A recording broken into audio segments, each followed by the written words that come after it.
ఇప్పుడు మనం 2024వ సంవత్సరం మార్చి నెల 1వ తేదీ నుంచి 30వ తేదీ వరకు ద్వాదశ రాశిలో 8వ రాశి వృశ్చిక రాశి వారి జ్యోతిష్యం భూత భవిష్యత్ వర్ధమానం ఎలా ఉందో చూద్దామండి. అలాగే మహాశివరాత్రి ఘడియ ఉంది ఈ మార్చి నెల 8వ తేదీ. అలాగే హోళికా పౌర్ణమి ఘడియ ఉంది.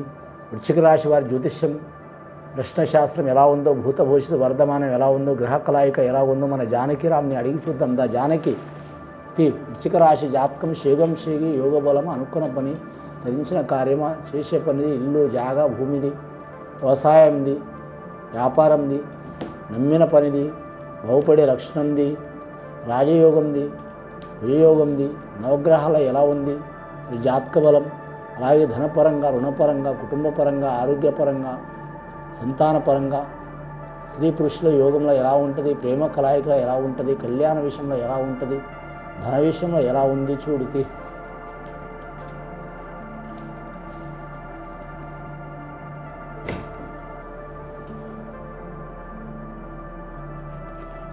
వృశ్చిక రాశి వారి జాతకానికి వచ్చింది బెజవాడ కనకదుర్గమ్మ వచ్చిందండి, గోపాలకృష్ణుడు వచ్చిండు, మురళీకృష్ణుడు వచ్చిండు.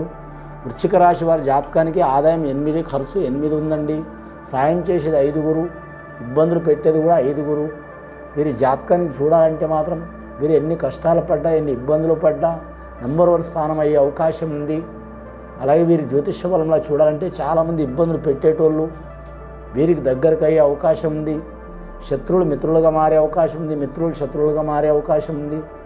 కుటుంబ స్థానంలో రాహువు నడుస్తుంది కాబట్టి, చతుర్థ స్థానంలో శని నడుస్తుంది కాబట్టి మానసికంగా శారీరకంగా కొన్ని కలతలు వస్తూ పోతూ ఉంటాయి. చుట్టాలు లెక్క ఇంట్లో అయితే ఉండవండి, కుటుంబ సభ్యుల లెక్క చుట్టాలు ఎలా ఇంటికి వచ్చిపోతారో అలా వచ్చిపోయే అవకాశాలు ఉన్నాయి. అని ముఖ్యంగా ఈ కలతలు చిక్కులు తొలగిపోవాలంటే రాహుగ్రహ కారకానికి అమ్మవారికి పూజ చేయాలి. అలాగే మాత్రం ముఖ్యంగా అమ్మవారి కుంకుమ పూజ చేస్తే చాలా వరకు శుభయోగం. స్త్రీలు పురుషులు 5 ముత్తైదులు 11 ముత్తైదులు లేదా 21 ముత్తైదులు శక్తిని బట్టి చేపిస్తే చాలా వరకు శుభయోగం ఉంటుంది. పురుషులు కూడా చేయొచ్చు. అలాగే దాంతోపాటు మీరు జాతకంలో చూడాలంటే మాత్రం విద్యార్థులకు విద్య విషయంలో అనుకూలం ఉన్నది, గురుబలం ఉంది కాబట్టి, శని బలం ఉంది కాబట్టి డబ్బులు చాలా ఖర్చు అవుతాయి. రాహుబలం కూడా బాగలేదు కాబట్టి మానసిక ఒత్తిడి అవుతుంది. అలాగే మాత్రం నిరుద్యోగులకు మాత్రం శుభవార్త వినే అవకాశం ఉంది. 150% కలిసి వస్తుంది.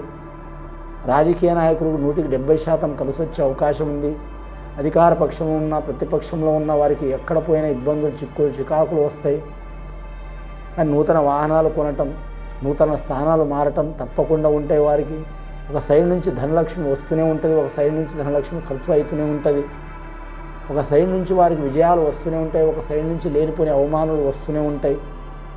మరి జాతకంలో చూడాలంటే మాత్రం ముఖ్యంగా గవర్నమెంట్ ఉద్యోగస్తుల్లో మాత్రం ఐఏఎస్ ఐపీఎస్ రంగం వారికి కొన్ని ఇబ్బందులు తప్పవండి. రెవెన్యూ రంగం వారికి, మున్సిపల్ రంగం వారికి ఇబ్బందులు తప్పవండి. కానీ మాత్రం రోడ్ల భవనాల శాఖ వారికి కలిసి వచ్చే అవకాశం ఉంది. అలాగే ఆర్టీసీ రంగం వారికి, అలాగే వీరి జ్యోతిష బలంలో చూడాలంటే రైల్వే డిపార్ట్మెంట్ వారికి కలిసి వచ్చే అవకాశం ఉంటుంది, ఇబ్బంది కూడా ఉంటుంది. వ్యాపారస్తులు, కిరాణా వ్యాపారస్తులకు, అలాగే జనరల్ స్టోర్ వారికి, సూపర్ మార్కెట్ వారికి శుభ ఫలితాలు కలుగుతాయి.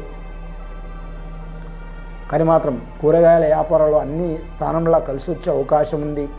జీవరాశుల వ్యాపారంలో కూడా కలిసి వస్తుంది. వ్యవసాయ విషయంలో మాత్రం బుధుడు మంచిగా ఉండు కాబట్టి వ్యవసాయ విషయంలో కూడా మంచిగా ఉంటుందండి. అలాగే గవర్నమెంట్ నుంచి లోను పొందాలనుకున్నా, రుణం పొందాలనుకున్నా, గవర్నమెంట్ పరంగా ఉద్యోగం పొందాలనుకున్నా కూడా మంచి ఘడియ ఉంది వారి పేరు మీద. అలాగే వివాహమై భార్య భర్తలు దూరమైన వారు, విడాకులు పొందాలనుకుంటున్న వారు, అలాగే విడాకులు పొందకుండా దగ్గర అవ్వాలనుకుంటున్న వారికి మంచి సమయం ఉన్నది.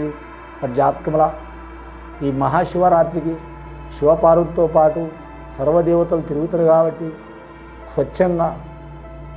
స్వచ్ఛమైన మనసుతో ఆ మహాశివరాత్రి ఘడియ శివుడిని అభిషేకం భార్య భర్తలు చేస్తే వారికి సంతాన దోషం, సంసార దోషం, కుటుంబ దోషం, రుణదోషాలు, రణదోషాలు తప్పకుండా తొలగిపోయే అవకాశం ఉంటుంది.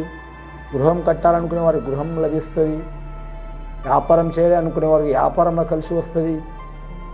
అలాగే మాత్రం నూతన కార్యాలు శ్రీకారం చుట్టాలనుకునే వారికి చాలా వరకు శుభయోగాలు ఉంటాయి. అలాగే రాజకీయ రంగంలో వెళ్ళాలనుకునే వారు కూడా కలిసి వస్తుంది. అలాగే వీరి పేరు మీద చూడాలంటే మాత్రం నమ్మిన వారు ఎవరు మోసం చేశారో, ఎవరు దూరమయ్యారో వారి దగ్గరకు అయ్యే అవకాశం ఉంది. అన్నదమ్ముల విషయంలో విరోధాలు ఉన్నవారు కూడా మాత్రం చాలా వరకు శుభ ఫలితాలు లభిస్తాయి. ఇంకా వీరి జాతకంలో చూడాలంటే జ్యేష్ఠ నక్షత్రం వారికి కొద్దిపాటి ఇబ్బందులు ఉంటాయండి. అనురాధ నక్షత్రం వారికి అనుకూలం ఉంటుంది. చతుర్థ స్థానం శని ఉన్నందువలన మాత్రం 1 ధనపరంగా, 2 రుణపరంగా, 3 ఆరోగ్యపరంగా, 4 కుటుంబపరంగా ఇబ్బందులు వచ్చే అవకాశాలు ఉన్నాయి. ఈ ఇబ్బందులు వెళ్ళిపోవాలంటే మాత్రం ఆ శనేశ్వరుని పూజ చేయటం, ఆరాధన చేయటం, శాంతి చేయటం, సద్బ్రాహ్మణులతో పూజ చేయించడం చాలా వరకు శివప్రదం అండి.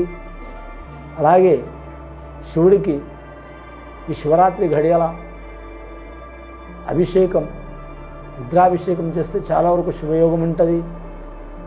అలాగే వీరి జాతక బలంలో చూడాలంటే మాత్రం హోళికా పౌర్ణమి సమయంలో ఇంట్లో ఏమైనా దుష్టగ్రహాలు, శారీరక బాధలు, అనారోగ్యం చిక్కులు, వారికి తెలియని చికాకులు, సైన్స్ పరంగా చెప్పాలంటే అంతుపట్టని బాధలండి.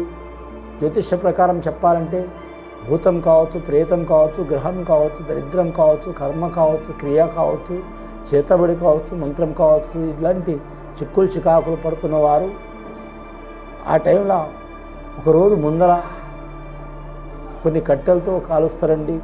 ఆ బూడిద అనేది ఇంట్లో దాచిపెట్టుకొని మాత్రం ఖచ్చితంగా మాత్రం స్నానం చేసే వేళ మాత్రం కొద్దిపాటిగా నుదుట కానీ ఎక్కడన్నా శరీరం మీద అవయవాల మీద నొప్పి ఉన్న పెట్టుకొని మాత్రం స్నానం చేయటం చాలా వరకు శుభప్రదం వస్తుందండి. బాలలకు, పిల్లలకు చాలా వరకు అనుకూలమైన వాతావరణం ఉంటుంది. రెండవసారి వినండి, హోళికా పౌర్ణమి రోజు కొన్ని ప్రాంతాల్లో, కొన్ని గ్రామాల్లో, అన్ని ప్రాంతాల్లో చాలా వరకు మాత్రం ఒకరోజు ముందర మాత్రం అన్ని కట్టెలు ఒక్కాడేసి కాలుస్తారండి. ఆ కాల్చిన బూడిద మిగులుతుంది కదా, తెల్లారుదామన కానీ లేదా 4ంటికి కానీ 3ంటికి కానీ ఆ బూడిదని తీసుకొని మాత్రం ఖచ్చితంగా ఆ భస్మం అనేది మాత్రం ఇంట్లో వాడకం చేయడం చాలా మంచిది. బాలలకు పనిచేస్తుంది, స్త్రీలకు పనిచేస్తుంది, పెద్దలకు పనిచేస్తుంది. ఇది అన్ని రాశుల వారికి వర్తించే అవకాశాలు ఉన్నాయి. ఆరోగ్యంలో చిక్కులున్నా, అలాగే మానసికంగా చిక్కులున్నా, గృహం మీద దోషమున్నా, అలాగే లేనిపోని పీడ బాధలున్నా, గ్రహబలాలు చెడుగున్నా, చెడు దోషాలున్నా అవి తొలగిపోయే అవకాశాలు ఉన్నాయండి. ఇంకా వేరే దేశం, వేరే ప్రాంతం, వేరే రాష్ట్రం వెళ్ళాలనుకునే వారికి, విదేశానం చేయాలనుకునే వారికి టైం తీసుకోవడం మంచిది.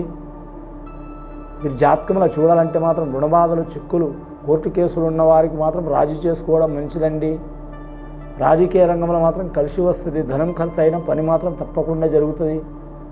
మీరు జాతకంలో చూడాలంటే మాత్రం ఖచ్చితంగా వీరు మాత్రం ఎవరి పూజ చేసినా చేయకపోయినా శివుడికి, రెండవది మాత్రం శ్రీకృష్ణుడికి, మూడవది దుర్గమ్మ పూజ చేయాలి. ఇది విని చూసి ఆచరించే వారికి మంచి ఫలితాలు కలుగుతాయండి. శుభం భూయత్.